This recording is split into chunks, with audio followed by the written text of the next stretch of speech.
आपने जो है नाम तो सबने बताया, सबकी पहचान हो चुकी है।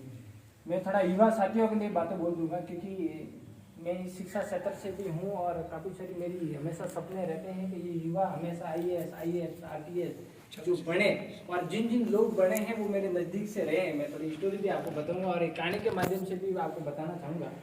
सबसे पहले तो ये युवा साथियों की हम जो अब आरक्षण की लड़ाई को जिस तरह से जीत चुके हैं ना, वो हथियार हमारे जो हाथ में आ चुका है ना, उस हथियार से हम शिक्षा के क्षेत्र के अंदर बहुत बड़ी फतेह कर सकते हैं।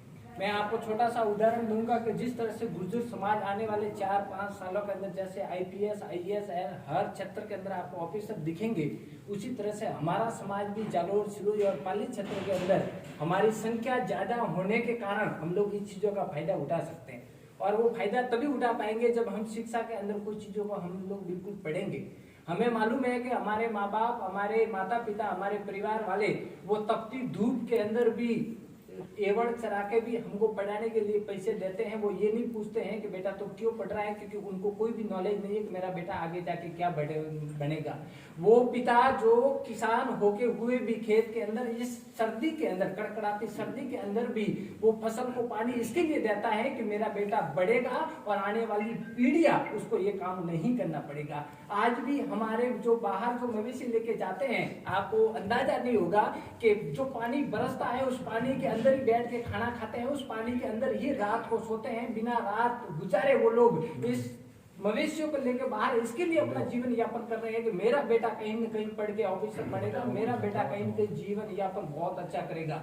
तो आप समझिए कि हम लोग कहां से उठे हैं और कहां जाना चाहते हैं। तो हमेशा अपने धरातल को याद रखिए, हमेशा अपने अतीत को याद रखिए कि हमारे माँ बाप ने, हमारे लोगों ने कितनी मेहनत करके हम लोग पढ़ा रहे। हम लोग भले सोशल मीडिया के जमाने में जी रहे हैं और हम लोग ये चाहते हैं कि हम सोशल मीडिया पे स्टेटस लगाने से आज फेमस हो रहे हैं। ये कतई हमें को नहीं करना चाहिए कि हमारी जाति के ऊपर भी कहीं बदनामी न लगे, और अपने जीवन को, ये जीवन एक बार मिला है, हमको उसको सुधारना है। मैं अब बात बताना चाहूंगा भोलाराम जी देवासी की, जिनके साथ में मैं पढ़ा हुआ हूँ और अच्छी मित्रता भी है, उनको नजदीक से उनके परिवार को मैं जानता हूँ। अब मैं बात बताना चाहता हूँ कि किस तरह से हम संकल्प लेके आगे बढ़ सकते हैं। मैं बात बताना चाहता हूँ कि भोलाराम जी की पिताजी ने कहीं पे खेजड़ी को काट दिया था उनके गांव के अंदर, और भोलाराम जी के जहाँ सातु गांव है उसमें सिर्फ 4 से 5 ही परिवार रहते देवासी समाज के।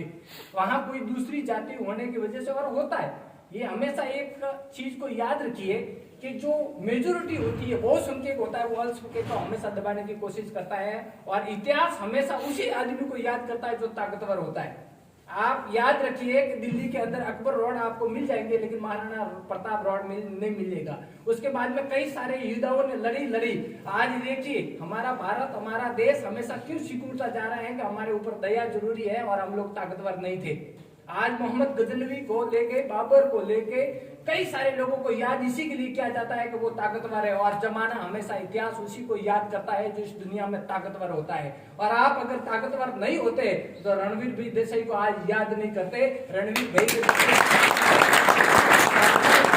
ताकतवर थे, इसके लिए खोड़े थे। आपको मालूम है ये जो कांड हुआ था, वहां आके रणवीर भाई देसाई जहाँ खड़े हुए थे ना, तो पूरे मुद्दे को, दिशा को उन्होंने बदल दिया था। क्यों बदला? हमारे सामने भी कई सारे लोग थे, लेकिन वो उस कानून को जानते थे।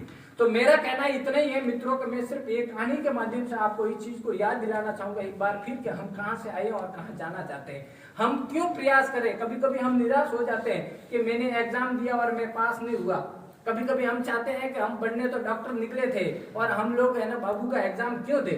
लेकिन हमें कहीं न कहीं स्थायी तौर पे एक बार सक्सेस होने के लिए कहीं न कहीं आपको जाके सेट होना है, कहीं न कहीं हमें एमबीसी का फायदा उठाना है। अब मैं छोटी सी एक कहानी बताना चाहूंगा जो आपकी जिंदगी में बहुत याद रहेगी, और मुझे विश्वास है कि वो कहानी अगर जिंदगी में आप याद रखोगे तो जिंदगी में कभी अपने अतीत को नहीं भूलूंगी।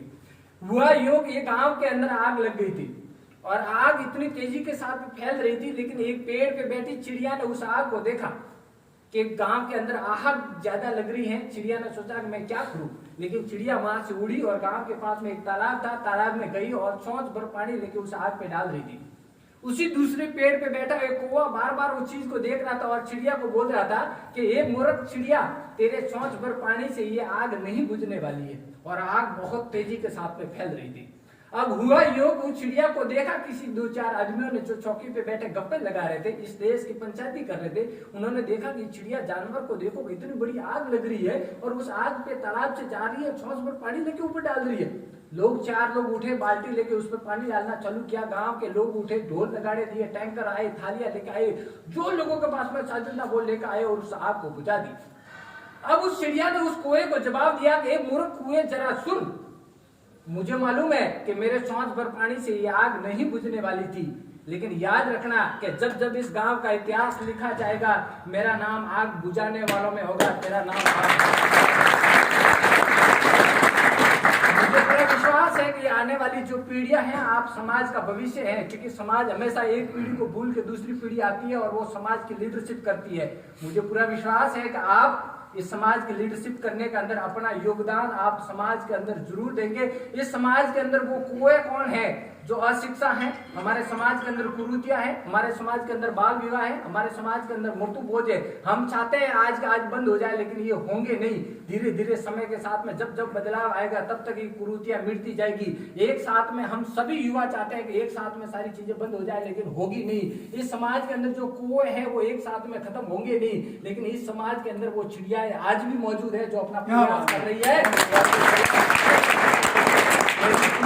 आप सभी के साथ में है कि आप आने वाले अपना भविष्य उज्जवल करें, अपने परिवार का नाम रोशन करें, अपना समाज का नाम रोशन करें, अपना खुद का भी नाम रोशन करें। और जब जब आप किसी कुर्सी पे बैठो और अपने को महसूस हो जाए कि मैं उस समाज से हूँ, मैं उस पिता की औलाद हूँ, मैं उस बहन का भाई हूँ जिन्होंने बहुत दर्द और मेहनत करके मुझे यहाँ तक पहुंचाया, उस चीज को कभी मत भूलना मेरे युवा साथियों। इस समाज को कभी मत भूलना, 36 कौम को साथ में लेने वाली ये देवतुल्य जाति को हमेशा कभी मत भूलना। मेरी अंत में इतनी ही शुभकामना, और मैं फिर भी आपको एक शब्द कहना चाहूंगा। आज मुझे लगा है क्योंकि ये देवी देवताओं के जो संत महात्माओं की ये तस्वीरें देख के मुझे मन में याद आई कि आप भी कम नहीं है। और कहना चाहूंगा ये सारे जो लोग बैठे हैं ना, उनके लिए भी एक शब्द कहना चाहूंगा कि किसी के गिराने से सिकंदर गिरा नहीं करता, आसमान से टूट कर तारे यूं ही जमीन पे गिरा नहीं करते।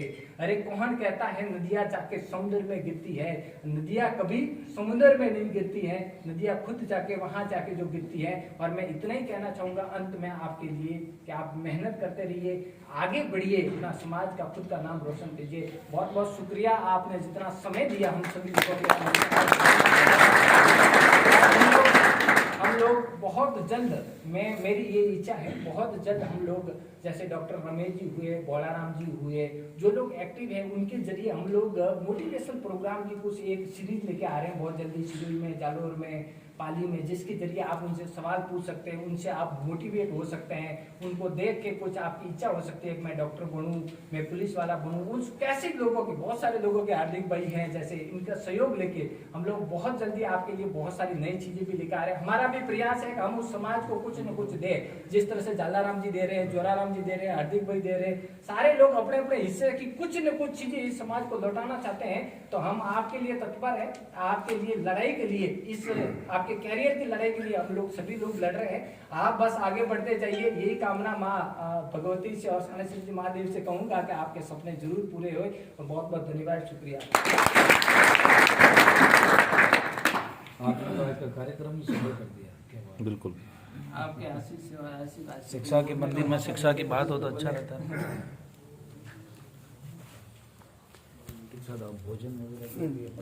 तो साथियों समय का अभाव है,